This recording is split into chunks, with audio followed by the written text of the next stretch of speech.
దేవుని యొక్క వాగ్దానం మనం చూస్తే కనుక కీర్తనలు 16వ అధ్యాయము 8వ వచనం మనం చదువుకుందాం. కీర్తనలు 16వ అధ్యాయము 8వ వచనం మనం చదువుకున్నట్లయితే, సదాకాలము యెహోవా యందు నా గురి నిలుపుచున్నాను, ఆయన నా కుడి పార్శ్వమందు ఉన్నాడు కనుక నేను కదల్చబడను. ఇక్కడ దేవుని యొక్క వాగ్దానం మనం చూస్తే కనుక సదాకాలం యెహోవా యందు నా గురి నిలుపుచున్నాను. మనం చూస్తే మన యొక్క గురి ఎట్లుండాలి, ఎవరి మీద మనము మన యొక్క గురిని ఉంచాలి, మన టార్గెట్ అనేది ఏంటి, మన లక్ష్యం అనేది ఏంటి అని దేవుని బిడ్డమైనటువంటి మనము తెలుసుకోవాలి. మన గురి అయితే కనుక మన కంటి చూపు అంతా కూడా, మన ఆలోచన అంతా కూడా ఆ దేవుని అందే మనము ఉంచాలి.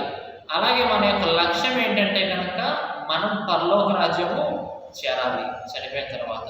అదే మనకి లక్ష్యం. అయితే ఏమంటాడు దేవుడు, సదాకాలం యెహోవా యందు నా గురి నిలుపుచున్నాను. మీ గురి యెహోవా యందు పెట్టాలి. చాలామంది కూడా డబ్బును చూసి ఈ రోజుల్లో ఆశపడుతూ ఉన్నారు, మనసంతా కూడా దాని మీద పెడుతూ ఉన్నారు. డబ్బు అనేది శాశ్వతం కాదండి. మనం చనిపోతే కనుక మన డబ్బు అనేది ఈ లోకంలో అది ఉండిపోతూ ఉంటుంది. కాబట్టి డబ్బు అనేది మనకి ఇక్కడ శాశ్వతం కాదు. కానీ దేవుని యొక్క వాక్యము, ఆయన కొరకు చేసేటటువంటి మంచి పనులు అవి మనకు చాలా ఉపయోగపడుతూ ఉంటాయి. ఆయన కొరకు చేసే మంచి పనులు మనకు అవి చాలా బాగా ఉపయోగపడుతూ ఉంటాయి. అక్కడ మనం చూస్తే కనుక మరి కృత నిబంధనలు అయితే యేసుక్రీస్తు ప్రభు వారు మరి ఈ శిష్యులందరూ కూడా ఓడలో వెళ్తున్నప్పుడు యేసుక్రీస్తు ప్రభు వారు అక్కడ నీళ్ల మీద నడిచి వస్తున్నట్లుగా మనం చూస్తూ ఉన్నాము. అందరూ కూడా ఆ ఓడలో ఉండే శిష్యులందరూ కూడా అమ్మ భూతం భూతం అని చెప్పి గట్టిగా కేకలు వేస్తున్నారు, చాలా భయపడిపోతూ ఉన్నారు. కానీ దేవుడు ఏం చెప్పాడు యేసుక్రీస్తు ప్రభు అంటే, భయపడకండి, నేనే మీ ఎదురు నేను వస్తున్నాను, నీళ్ల మీద నడుస్తూ వస్తూ ఉన్నాను అంటే అక్కడ ఏం చెప్తున్నట్టు దేవుడు, నాకు అన్నిటి మీద అధికారం అనేది ఉన్నది. ప్రతి ఒక్క జీవరాశి మీద కానీ ఏమండి నీరు నిప్పు ప్రతి ఒక్క దాని మీద దేవుడికి అవకాశం అనేది ఉన్నదని చెప్తూ ఉన్నాడు. అయితే పేతురు కూడా మధ్యలో, ప్రభువా నేను కూడా వస్తానయ్యా నీ ఎద్దకు, నేను కూడా వస్తాను ప్రభువా అన్నప్పుడు యేసుక్రీస్తు ప్రభువా సరే రా అంటాడు. అలా దిగి వెళ్తూ ఉన్నాడు. అతని యొక్క గురి మొత్తం కూడా యేసుక్రీస్తు ప్రభువారి వైపు ఉంచాడు.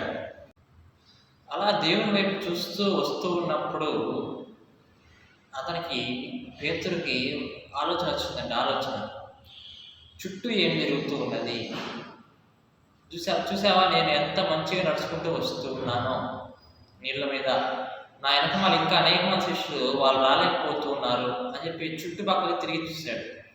చూడగానే ఏమైతే ఉన్నది, అక్కడ తుఫాను గాలిగా ఉన్నదండి. గాలికి వస్తూ ఉన్నది, అలలు కొడుతూ ఉన్నాయి. మరి సముద్రంలో కాబట్టి అలలు వస్తూ ఉన్నాయి బాగా పెద్దవి. అలాగే వాటిని చూశాడు. వాటిని చూడంగానే అతని యొక్క గురి అంతా కూడా లోకం వైపు మళ్ళినట్లుగా మనం చూస్తూ ఉన్నాం. వాటిని చూశాడు. అలాగా నీళ్ళల్లో ఆయన మునిగిపోతూ ఉన్నాడు. మునిగిపోతూ ప్రభా అని గట్టిగా అరిచినప్పుడు మరి దేవుడు అతన్ని పట్టుకొని కాపాడినట్లుగా మనం చూస్తూ ఉన్నాం. కాబట్టి మన గురి అంతా కూడా అది దేవుని మీద ఉంచాలి. ఆయన నా కుడి పార్శ్వమందు ఉన్నాడు కనుక నేను కదల్చబడను.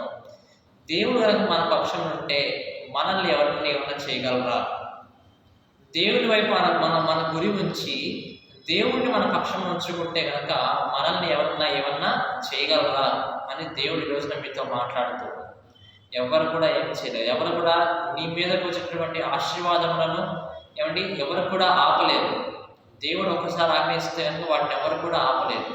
అలాగే ఏమంటున్నాడు, నా కుడి పార్శ్వమందు ఉన్నాడు కనుక నేను కదల్చబడను. సాతానుడు ఎన్నో శ్రమలు పెడుతూ ఉంటాడు, ఎన్నో కష్టాలు పెడుతూ ఉంటాడు. నువ్వు ఎలాగైనా సరే కృంగిపోవాలని చెప్పి చూస్తూ ఉంటాడు. దేవుళ్ళలో కదల్చబడాలి అని చూస్తూ ఉంటాడు.